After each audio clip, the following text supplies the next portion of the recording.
Let's take a look at this histogram question from Connect. It's going to allow us to interpret various aspects of the histogram. So here's the example. It says the following frequency histogram presents the heights in inches of a random sample of 100 male college students. Part 1, how many classes do we have in this histogram? The easy way to answer that question is just to answer the question, how many bars do you see in the histogram? Each one of these bars represents another class. This first bar is the class from 63 to 66. The second bar is the class from 66 to 69, etc. So we have 1, 2, 3, 4, 5, 6, 7, 8, 9, 10, 11 bars. We have 11 classes here. What is the class width? Well, the class width is the difference in consecutive lower class limits. And we should try to remember that the numbers that you see on this horizontal axis are all of the lower class limits for each class.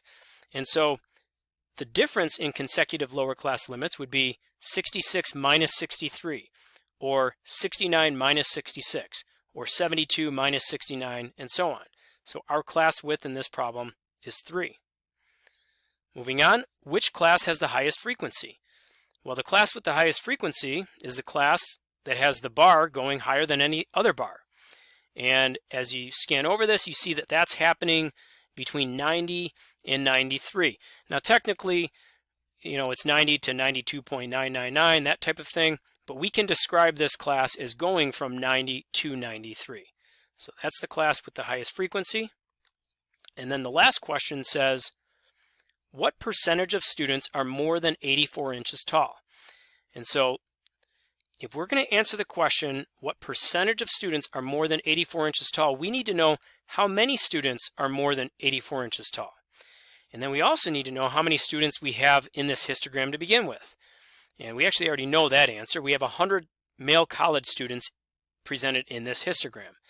And so if we want to figure out the percentage that are more than 84 inches tall, we take the number of these 4 bars here that are more than 84 inches, and we divide that number by 100. And so let's do that. We have between 84 and 87, it looks like we have 13 students in there. Between 87 and 90, we have an additional 2. So between 90 and 93, it looks like we have 14.